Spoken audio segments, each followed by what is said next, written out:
여기저기 많이 불려가서 설교해 보진 경험은 많지는 않은데 그래도 여기 계산제일교회 보니까는 가장 인상적인 게 웃음꽃이 굉장히 넘치는 교회인데 바라기는 이 웃음소리가 평생 그치지 않기를 주님의 이름으로 축복합니다.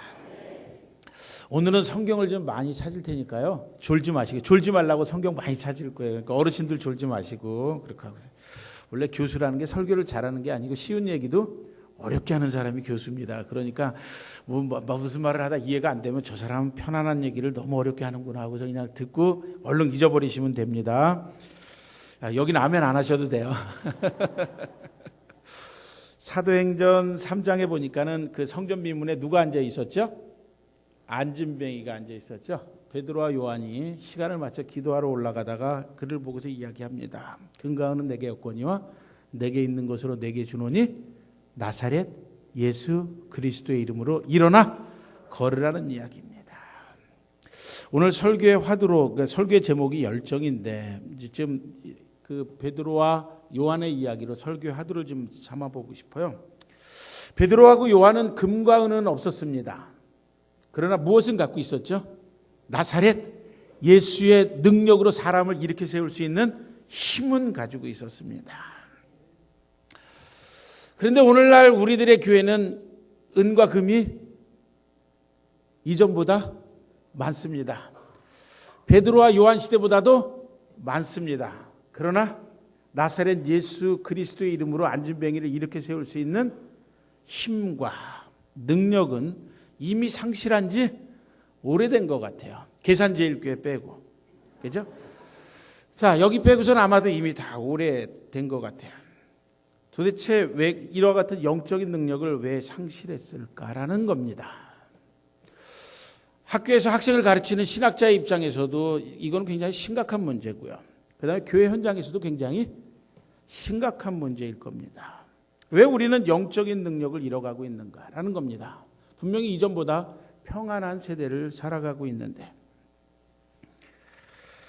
자, 결국은 그 영적인 능력을 잃어간다라는 것의 대답은 아주 간단합니다. 하나님에 대한, 또 하나님의 말씀과 하나님의 뜻을 살아내려는 것에 대한 갈급함이 식어져 가는 거죠. 풍요로운 것만큼 반비례해서 무엇이 자꾸 식어가기 시작하냐면 말씀을 살아내려고 하는 갈급함, 하나님의 말씀에 대한 열심, 하나님의 말씀에 대한 열정은 상대적으로 식어가고 있다는 겁니다. 그렇게 하고 세상과 세속에 대한 어떤 풍요에 대한 갈급함이 점점 더 상승작용을 하는 거죠. 잘못됐다는 것이 아니죠. 둘 다 잘 갖고 있을 수 있다면 금상첨화겠죠. 그렇죠? 만약에 둘 중에 하나를 가져야 된다면 우리는 영적인 갈급함을 갖는 것이 더 중요합니다. 몇 달 전에 어떠면 글을 읽어보신 분도 있을지 모르시겠는데 기독교 세계, 기독교에 대한 감리의 본부에서 기독교 세계라는 월간 잡지를 발행합니다. 그 발행을 하면서 저에게 편집장이 글을 하나를 갖다가 써달라고 이야기했어요. 글 제목이 뭐냐면, 그러니까 주제가 그리스도인의 자기 개발에 대해서, 오늘날 신앙인이 어떻게 하면 더 이렇게 영적으로 성숙할 수 있느냐라는 것에 대해서, 뭐 자기 개발이라는 것이 세상에서도 많이 이야기를 하는 건데 세상에서 이야기하는 걸 교회도 똑같은 거를 말해야 될 이유는 없기 때문에, 그래서 이제 저는 자기 개발이라는 것을 하나님과의 관계 개선이라는 것에 이렇게 초점을 맞춰봤습니다. 하나님과의 관계 개선입니다. 오늘날 우리들의 교회, 감리교뿐만 아니라 그냥 우리들이 지금 살아가고 있는 2016년도, 21세기에 우리들이 경험하고 있는 교회 속에서 소위 그 영적인 성숙이라는 것, 그 다음에 뭐 적극적인 사고방식이라는 것, 그 다음에 성공에 이르는 뭐 좋은 습관, 뭐 70몇 가지, 뭐 등등, 그 다음에 뭐 야베스의 기도라든지, 뭐 목적이 이끄는 삶이라든지, 어떤 저자를 공격할 생각은 전혀 없고요. 여기서 가져다 주는 것이 뭐냐면 결국은 하나님을 자본화시켰다라는 거죠. 하나님을 자본화시켰다는 겁니다. 하나님을 어떤 존재로 만드냐면 내 사업에, 내 앞길에, 내 출세에, 내 성공에 미천 정도로 생각한다는 겁니다. 자본화된 하나님, 자본금이 된 하나님, 어렵게 이야기하면 신론에 문제가 있다는 게 지금이야. 교회도 문제가 있고 신학자도 문제가 있고 이런 설교를 듣고 은혜 받았다고 생각하고 이런 설교만 듣고 싶어하는 교인들의 귀도 문제가 있다라는 거죠. 자본화된 하나님, 자본금이 되는 하나님. 결국은 하나님을 갖다 내 삶에 그냥 출세 하나의 도구 정도로 생각하고 이렇게 생각하는, 결국은 그리스도인의 자기개발의 초점은 결국은 복음의 가치를 새롭게 발견하는 것, 내가 하나님과의 관계를 새롭게 설정하는 것으로부터 오늘 우리들의 신앙은 갱신되어져야 되겠다. 한국의 교회는 개혁되어져야 되겠다라는 그런 생각을 좀 가져보면서 그 글을 써나갔습니다. 결국은 영적인 능력을 상실했다. 하나님과의 관계가 정상적이지 못하다라는 겁니다. 이것이 의미하는 것은 하나님에 대한 갈급함이 식어졌다라는 이야기고요. 하나님의 말씀에 대한 갈급함이 식어졌고요. 이것이 오늘 설교의 제목 열정이라는 것으로 담아봤어요. 열정이라는 것이 식어져 가고 있다는 겁니다. 열정이 식어가면서 결국은 한국교회는 영적인 능력을 상실했고요. 영적인 능력을 상실하니까 교회가 세상을 변화시키거나 세상을 향해서 도전할 수 있는 힘을 잃어버린 거예요. 그러면서 교회와 세상은 그냥 비슷해져 갔어요. 교회를 경영하는 원리나 세상을 경영하는 원리나 그냥 비슷한 거예요. 장사의 원리랑 뭐 다른 게 별로 없는 이런 모습들을. 그래서 오늘 이 시간에 우리가 함께 사도 바울의 열정이라는 이 로마서를 통해서, 오늘 본문은 로마서 1장 1절만을 읽었지만 로마서 몇 군데를 함께 읽어가면서 결국은 교회가 회복해야 될 열정이 사도 바울을 통해서 어떤 것인지를 확인해 보면서 함께 은혜를 나누도록 그렇게 하겠습니다. 자, 첫 번째, 로마서에 나타난 사도 바울의 열정 중에 오늘 본문은 로마서 1장 1절을 읽었지만 우리는 끝부분으로부터 시작하겠습니다. 로마서 16장 22절의 말씀입니다. 로마서 16장 22절입니다. 앞에 화면이 빠르게 뜨네요. 앞서가는 교회입니다. 자, 성경을 앞에를 봐도 좋고 성경을 찾아도 봐도 좋고요. 자, 로마서 16장 22절 찾으셨으면 아멘 해보시죠. 아멘. 찾기 싫으시면 앞에를 보시고요. 다 함께 합독해 보겠습니다. 시작. 이 편지를 기록한 나 더디오도 주 안에서 너희에게 문안하노라. 로마서는 사도 바울이 썼습니다. 그런데 로마서 16장 22절은 우리들에게 또 하나의 정보를 제공합니다. 바울이 친필로 쓴 게 아니고 누가 대피를 해줬다는 거죠? 더디오라는 사람이 더디게 대피를 해줬대요. 그렇죠? 이렇게 나와 있습니다. 더디오라는 사람이 로마서를 대피를 해줬습니다. 제가 여러분들께 여쭤볼게요. 사도 바울이 까막눈이었기 때문에 대피를 했을까요? 글을 모르는 사람. 아니, 말도 안 되는 소리죠. 그렇죠? 당대에 네노라는 신학자 중에 한 사람이었던 사도 바울이 글씨를 모르는 그런 어떤 까막눈이었을 가능성은 불가능합니다. 그러면 도대체 왜 바울이라는 사람은 이 중요한 로마서라는 이 편지, 자기의 신학을 갖다 자기의 신앙을 잘 요약해 갖고 자기를 소개하는 이 편지를 대피를 할 수밖에 없었을까요? 여러 가지를 이야기하는데 고린도후서 12장 7절 8절의 말씀을 제가 그냥 읽겠습니다. 고린도후서 12장 7절 8절이요. 자, 앞에 본문도 뜨는데요. 제가 그냥 혼자 읽겠습니다. 여러 계시를 받은 것이 지극히 크므로 너무 자만하지 않게 하시려고 무엇을 주셨다고 하나님께서 내 육체의 가시 곧 사탄의 사자를 주셨으니 이는 나를 쳐서 너무 자만하지 않게 하려 하심이라. 이것이 내게서 떠나가기 위하여 내가 무려 몇 번이나 3번이나 기도했다는 겁니다. 바울은 카리스마 같은 부흥사였습니다. 안수하면 방언도 하고 예언도 하고, 두기고 같은 사람은 죽었는데 살려내기도 하고, 삼층천까지 입신해서 하늘까지 올라갔던 엄청난 신비로운 것들을 경험했던 이런 강력한 기도를 하는 사람이었습니다. 그가 기도했는데 그것도 한 번이 아니고 무려 3번이나 육체의 가시를 내 몸에서 떠나가게 해 주옵소서라고 기도했는데 하나님이 그 기도를 들어주시지 않으셨다는 겁니다. 자, 육체의 가시가 뭐냐? 바울 신학을 공부하고 가르치는 바울 신학자들은 2가지로 이야기를 합니다. 하나는 간질입니다. 바울이 간질이라는 병을 앓고 있었던 사람이었다는 거예요. 그런데 성경을 어디를 읽어봐도 간질의 흔적은 등장하지 않습니다. 내노라는 사도가 간질병자라. 그래서 힘들거나 스트레스를 받으면 막 거품 물고 들어 누워요. 굉장히 창피할 것 같아요. 복음을 전하는데 굉장히 장애가 될 수 있을 것 같아요. 자, 물론 이게 간질인지 육체 가시가 뭔지는 정확하진 않으나 그러나 보편적으로 알려진 것은 간질이 아니라 안질이라는 말도 있습니다. 안질. 안질은 무슨 병이죠? 눈병입니다. 눈병이요. 오늘 본문이랑 적합할 것 같아요. 간질은 발작을 안 하면 내가 글을 쓰는데 아무 문제가 없잖아요. 그런데 안질은 이게 두 눈이 그냥 충혈돼 가지고 그러다 보면 눈이 침침하면 뭐를 못 하겠어요. 글을 써내려가는 것이 쉽지 않을 거라는 이야기입니다. 아마도 안질 때문에 추측컨대 왜 대피를 했는지에 대해서 사도 바울은 이야기를 하지 않는데, 그러나 논리적으로 그의 근황을 갖다가 생각해 볼 때 사도 바울은 안질 때문에 심한 방해를 받아서 결국은 편지를, 그 중요한 편지를 자기가 써내려갈 수 없고 자기가 한 문장 한 문장 불러주면 더디오라는 사람이 하나씩 받아 써가면서 결국은 16장의 긴 편지를 갖다가 완성할 수밖에 없는 그런 기막힌 상황 속에서 바울이 로마서라는 자기의 신앙을 갖다가 잘 요약해 놓은 편지를 기록했다라는 것입니다.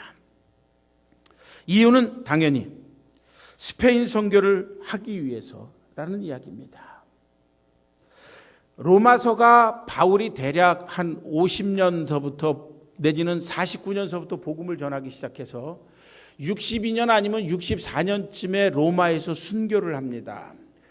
로마서가 대략 59년, 60년경쯤에 기록된 그의 편지라고 생각한다면 이미 그는 선교사로서 10년 이상, 그리고 지중해 연안에 바울이 생각하는 온 세상이라고 생각했던 그 지역에 도초에다가 교회를 세우고 누구보다도 더 많은 복음 전도자의 역할을 하면서 살았던 1, 2년 정도의 온전한 헌신적인 생활이었습니다.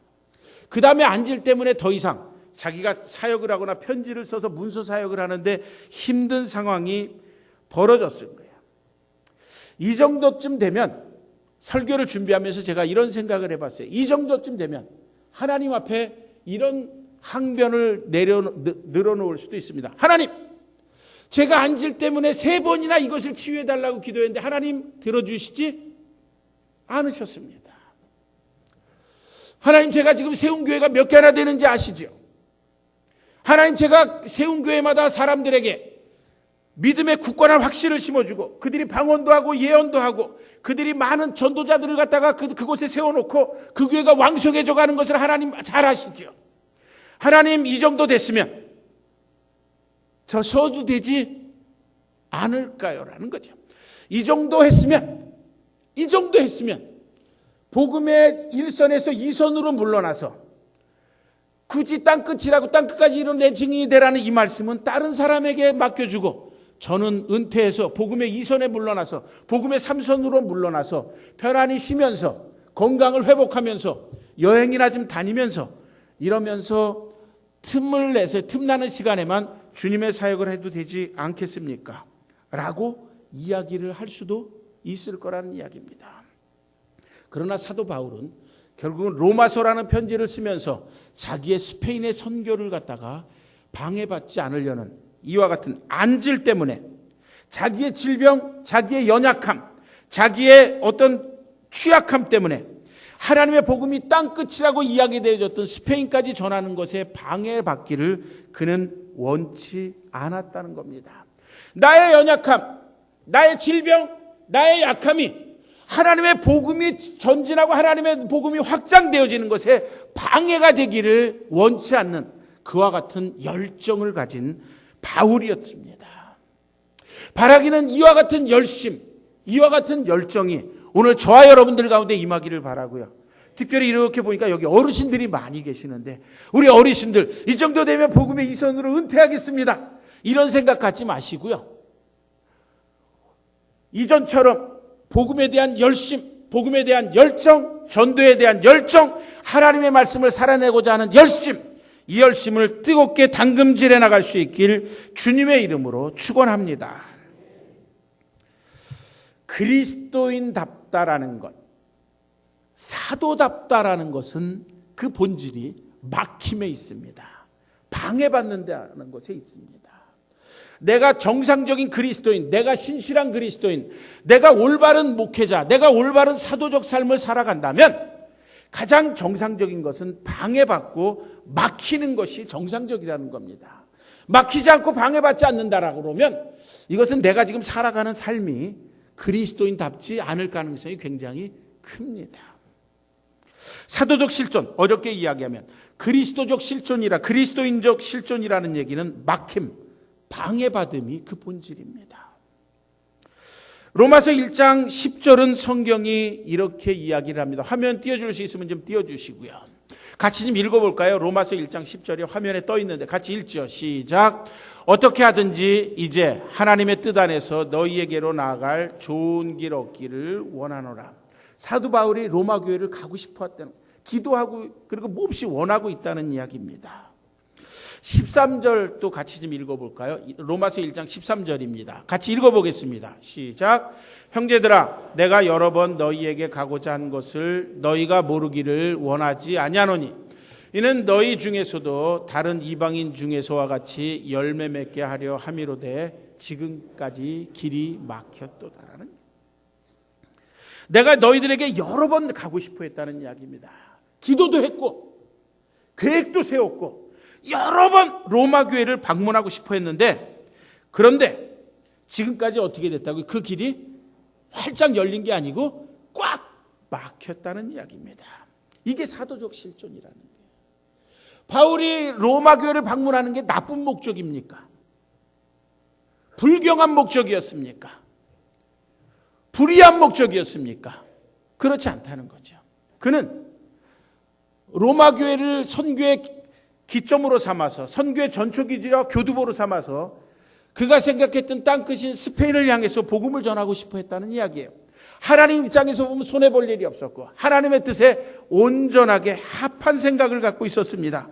그럼에도 불구하고 그 길은 3번이나 기도했어요. 여러 번이나 가기를 원했음에도 불구하고 그 길은 막혔다는 겁니다. 누가 막았습니까? 대답은 둘 중에 하나입니다. 하나님이 막지 않았으면 로마 교회가 막았습니다.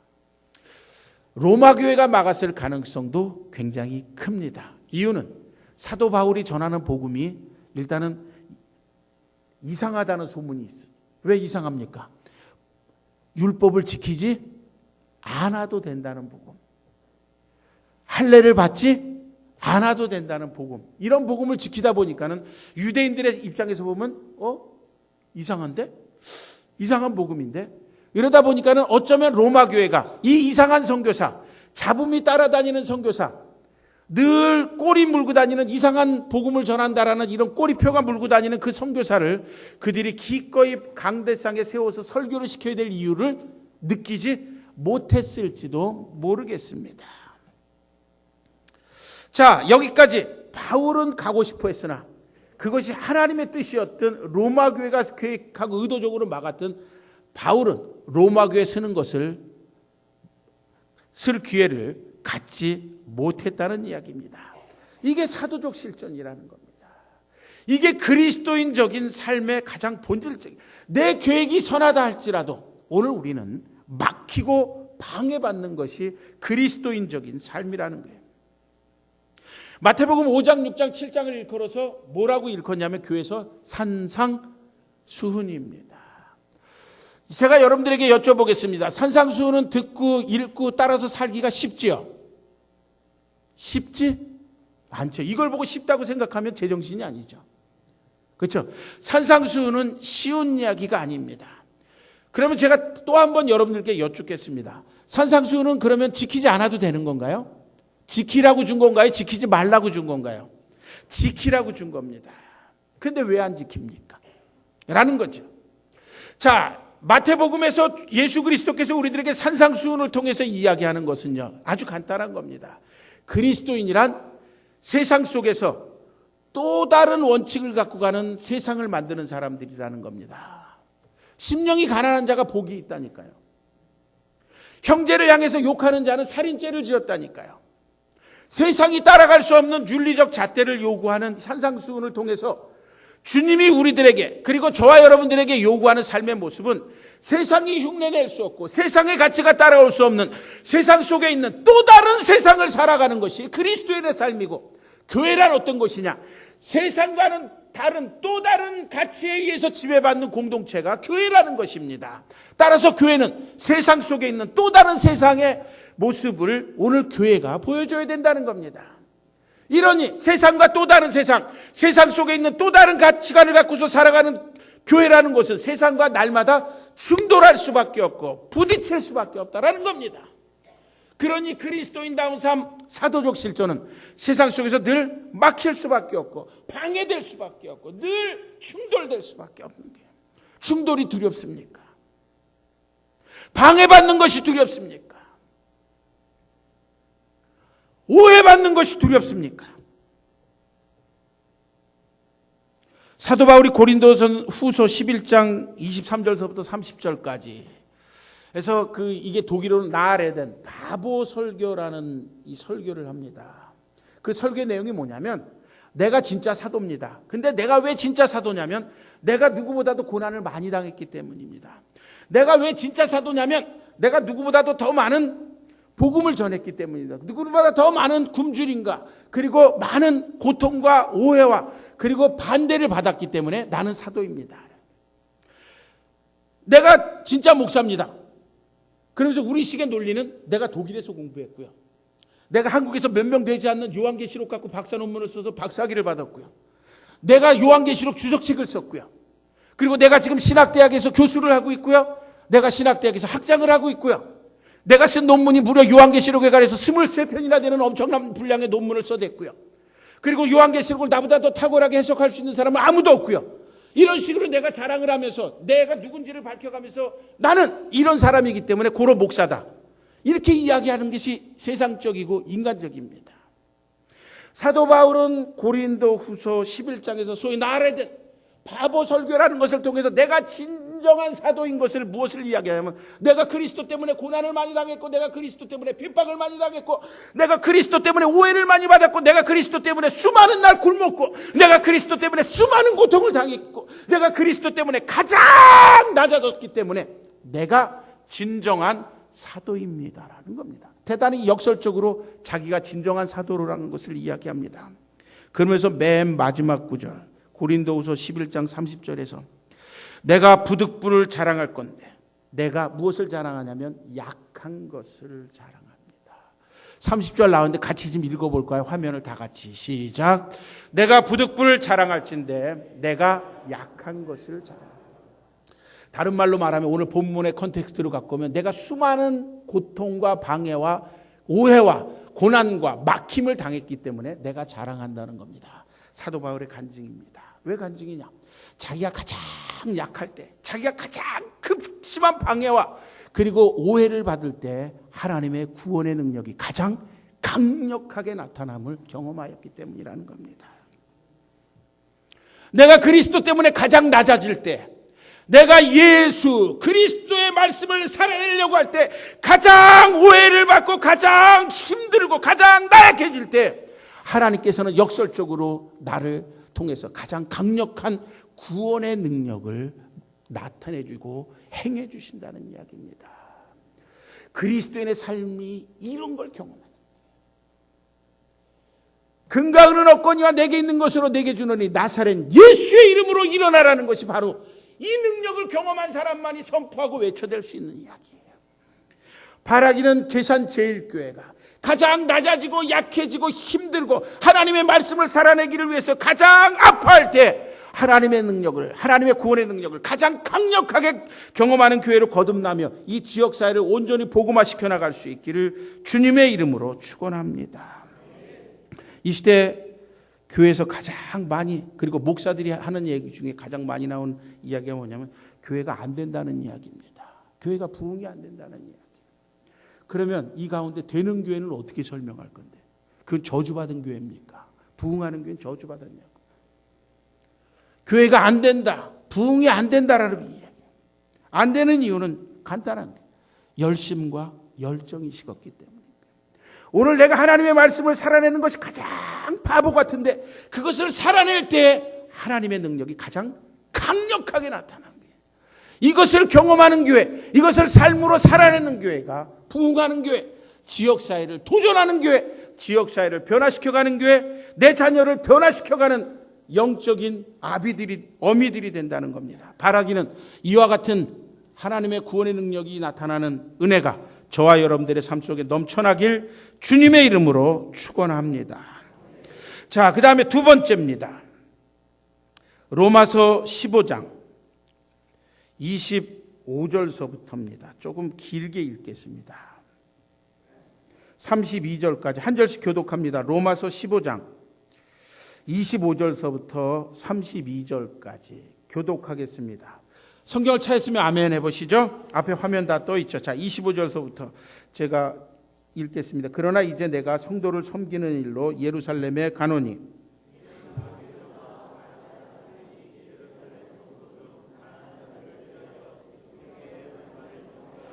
저희가 기뻐서 하였거니와 또한 저희는 그들에게 빚진 자니 만일 이방인들이 그들의 영적인 것을 나눠 가졌으면 육적인 것으로 그들을 섬기는 것이 마땅하니라.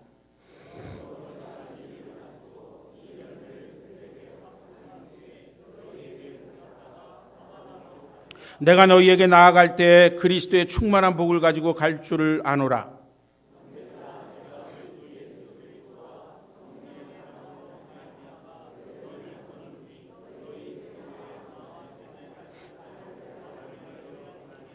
나로 유대에서 순종하지 아니하는 자들로부터 건짐을 받게 하고 또 예루살렘에 대하여 내가 섬기는 일을 성도들이 받을 만하게 하고 나로 하나님의 뜻을 따라 기쁨으로 너희에게 나아가 너희와 함께 편히 쉬게 하게.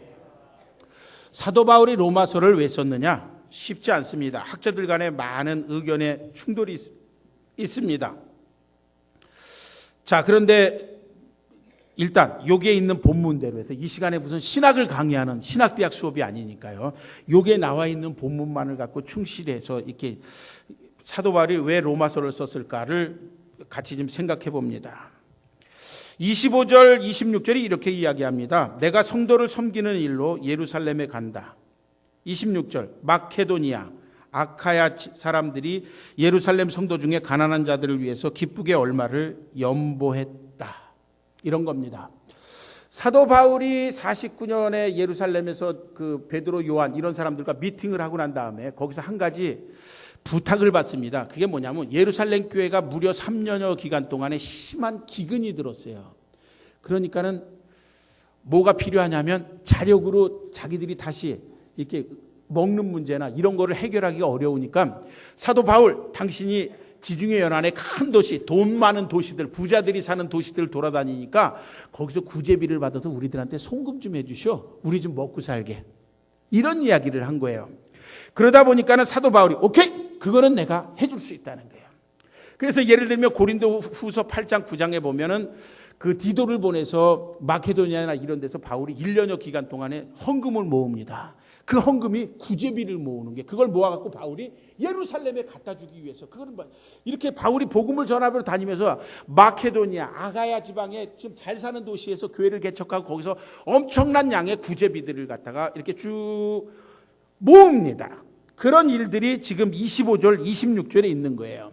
그 다음에 지금 바울이 어떤 것을 하냐면 이 많은 돈을 갖다가 짊어지고 무슨 카드가 있었던 것도 아니고 그때 뭐 은행에 온라인으로 인터넷 뱅킹을 하는 것도 아니고 그러니까 돈을 짊어지고 이제 이렇게 가야 되는 이런 문제가 생긴 거예요. 근데 바울이 갖고 있는 한 가지 두려움이 있어요. 그 두려움이 뭐냐면 30절에 나타나는 거예요. 제가 30절, 31절 읽어볼게요. 형제들아, 내가 우리 주 예수 그리스도와 성령의 사랑으로 말미암아 너희를 권하노니 중보기도를 로마교회에 부탁하는 거예요. 중보기도를 부탁하노니 너희 기도에 나와 힘을 같이 하여 하나님께 간절히 기도 좀 해주라. 31절 기도의 내용이 뭐냐면 유대에서 순종하지 아니하는 자들로부터 건짐을 받고 또 내가 예루살렘에 대하여 섬기는 일로 성도들이 받을 만했으면 좋겠다는 거예요. 다시 말해서 지금 엄청난 양의 돈을 갖고 가는데 예루살렘 교회가 돈을 지금 안 받을 가능성이 있다는 거예요. 이 사도 이놈이 이상한 놈이기 때문에 바울의 복음 전도 내용이 이상하고 율법을 지키지 말라, 할례를 받지 말라 이런 이상한 복음을 전하니까는 유대인으로 구성되어져 있는 예루살렘 교회가 이 헌금을 안 받을 가능성이 있다. 이단이다, 이놈 나쁜 놈이다 이렇게 했고 돈을 안 받을 가능성이 있다는 거예요. 그것에 대한 두려움을 갖고 있는 거예요. 자기는 몇 해 동안에 엄청난 양의 구제비를, 그리고 가다가 뭐 강도를 만날지도 모르는 이런 생명의 위협을 갖고서 낑낑 매고 지금 돈을 갖고 예루살렘으로 가고 있는데, 예루살렘 교회가 이것도 안 받고 그 다음에 나를 갖다가 혹시 쳐내버리면 어떡해 하는 두려움입니다. 그의 두려움은 적중했습니다. 예루살렘 교회가 그를 거부했고 결국 그는 예루살렘에서 결국 죄수가 돼가지고 로마로 압송이 되어져서, 그렇죠? 로마에 있다가 로마에서 네로의 박해 때 62년 아니면 64년에 베드로와 비슷한 시기에 순교를 당합니다. 자, 요게 지금 로마서 15장 25절서부터 32절에 나와 있는 내용입니다. 자, 이런 내용을 전제로 사도 바울이 로마서를 쓰고 있다라는 이야기입니다. 로마 교회. 자, 결국은 여기서 우리 한 가지 숨은 뜻을, 바울의 선교사로서의 열심과 열정을 볼 수 있는 거예요. 로마서는 왜 썼을까? 여러 가지 이유를 이야기할 수 있지만 적어도 지금 우리가 같이 교독했던 15장 25절서부터 32절까지의 말씀 속에서 바울은 만약에 행간에 숨겨져 있는 것을 우리가 재생해서 본다면, 만약에 내가 죽게 된다면 로마 교회 여러분들이요, 이 안에 복음이 다 담겨져 있으니 여러분들이 나를 대신해서 스페인 선교를 대신해 주셨으면 감사하겠다라는 숨어있는 바울의 이런 선교사의 열정을 이곳에서 우리들이 찾아볼 수 있습니다. 눈물이 나기도 하고요, 가슴이 쿵쾅쿵쾅 뛰기도 하고요. 대단한 열정입니다. 내가 죽더라도 중단되지 않는 사명, 내가 죽더라도 끊어지지 않은, 끊을 수 없는 사명을 갖고 있는 열정의 소유자입니다. 오늘 이런 꿈이 있습니까? 오늘 이런 사명이 있습니까? 오늘 이런 비전이 있습니까? 내가 죽더라도 내 다음 세대, 자녀들과 함께 공유하며 함께 이루어갈 꿈이 있습니다. 내가 지금 죽더라도, 아니 내가 지금 어떤 장애가 일어나서 더 이상 교회를 출석하는 일조차도 힘든 상황이 벌어진다 할지라도 내가 내 자녀와 내 다음 세대와 함께 나눌 수 있는, 함께 공유할 수 있는 꿈과 비전이 있느냐는 얘기. 이런 사람이 열정이 있는 사람이고 어쩌면 이런 사람이 복음 안에서 가장 행복한 사람이 아닌가 생각되어집니다. 창세기를 읽어보면 사라가 죽습니다. 그리고 아브라함이 막벨라구를 매입합니다. 분명히 그 마므레에 있는 막벨라구를 매입하는데 마므레 지역의 사람들은 그 막벨라구를 그냥 주겠다고 합니다. 분명히 그랬잖아요. 그냥 니네 선사로를 쓰라고 주겠다고, 거기다 사라를 장례하라고, 장사 지내라고, 묻으라고 그 땅을 주겠다는데 굳이 은을 주고 아브라함이 막벨라구를 매입합니다. 왜 매입했을까라는 겁니다. 바로 그것은 약속의 땅이었기 때문에요. 그렇기 때문에 그곳에 자기가 지금은 자기 아내 사라를 갖다가 장사 지냈지만 그 다음에 자기가 그곳에 묻히고요, 자기 아들 이삭이 묻히고요, 그리고 이삭의 부인들이 묻히고요, 이삭의 부인이 묻히고 야곱이 묻히고 야곱의 부인들이 노상에서 죽었던 라헬을 빼고 그곳에 가서 묻히고요, 쭉 묻힙니다. 결국은 아브라함이 가졌던 분명한 비전은 이 약속의 땅을 하나님 앞에 약속을 받았는데 언제 성취되느냐? 400년 내지는 430년 후에 성취될 그 땅, 그 땅을 자기 후손들이 잊어버릴까 봐 결국은 아브라함 막벨라구를 매입한 그 땅을 자기 후손들이 아무튼 장사 지낼 때마다는 와야 될 거 아니에요. 벌초 때마다는 와야 될 거 아니에요. 우리식으로 말하면은요, 벌초 때마다는 와야 될 거 아니에요. 추도예식을 지내고 난 다음에 와야 될 거 아니에요. 오면서 그들이 늘 마음속에 새기건 이것은 하나님이 아브라함에게 주기로 했던 약속의 땅입니다. 오늘 이곳이 하나님이 아브라함에게 주기로, 우리들의 아버지, 우리들의 할아버지, 우리들의 증조 할아버지, 우리들의 고조 할아버지, 우리들의 고조 할아버지에게 주기로 했던 그 약속의 땅이 오늘 이곳에 있다라는 거죠. 아브라함은 막벨라 굴을 매입하면서 자기의 후손과 자기의 다음 세대와 함께 공유할 꿈과 비전을 갖고 있었다는 이야기입니다. 오늘 여러분들의 교회는 다음 세대와 어떤 꿈을 공유하고 계십니까? 어떤 비전을 공유하고 계십니까? 만약에 이런 것이 없다면 불행해요. 세대 간의 단절입니다. 신앙도 단절, 비전도 단절. 그 다음에 함께 교회를 공동체를 이루어가는 것도 단절.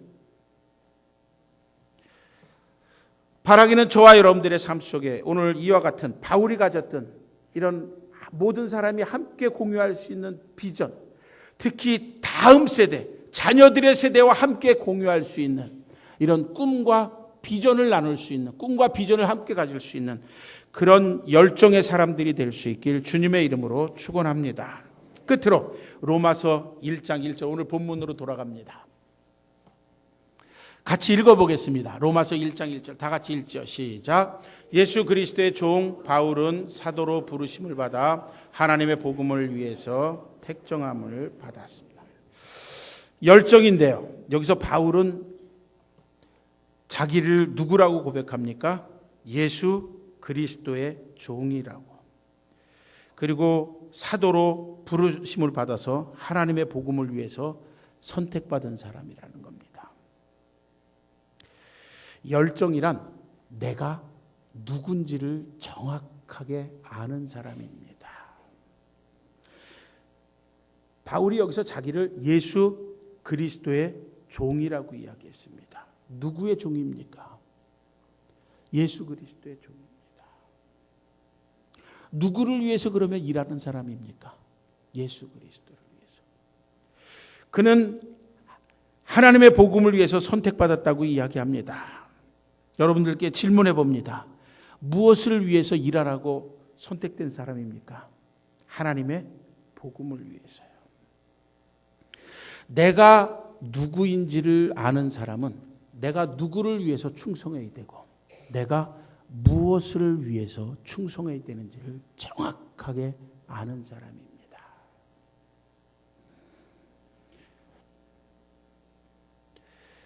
결국은 내가 누구를 위해서 일하고 내가 무엇을 위해서 일해야 되는지를 정확하게 아는 사람은 내가 누구를 위해서는 일을 해서는 안 되고 내가 무엇을 위해서 일을 해서는 안 된다는 것을 정확하게 알고 있어요.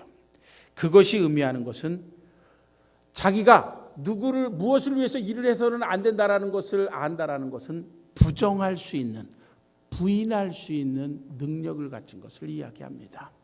나는 이것이 하나님의 뜻이 맞다라고 할 때는 헌신을 하고 이것이 하나님의 뜻이 아니고 내 탐욕이라는 것을 알 때는 나는 이것을 철저하게 부정할 수 있는 힘을 가졌다는 것을 이야기합니다. 열정의 사람은 독일어로 표현하면 나이, 영어로 표현하면 no를 정확하게 말할 수 있는 사람입니다. 왜 이 시대의 교회가 자꾸 부패져 갑니까? 왜 우리 시대의 그리스도인의 삶이 서두에 이야기했던 것처럼 금과 은은 넉넉한데 나사렛 예수의 이름으로 이렇게 세우는 힘이 부족하냐는 이야기야. 그거는 노후할 수 있는 능력을 이미 상실했기 때문이라는 거예요. 탐욕과 하나님의 뜻을, 욕심과 하나님의 생각을 적절하게 섞는데 우리들은 이미 익숙해져 있다는 이야기입니다. 내가 누구를 위해서, 내가 무엇을 위해서 일을 해야 하는지를 정확하게 알고 있는 사람은 부패한 현실 속에서 나도 그것에 동화되지 않고 나도 함께 썩어 문드러지지 않기 위해서 결국은 하나님의 말씀이라는 잣대를 갖고 노를 정확하게 말할 수 있고 정확하게 나이라고 행동할 수 있는 사람입니다.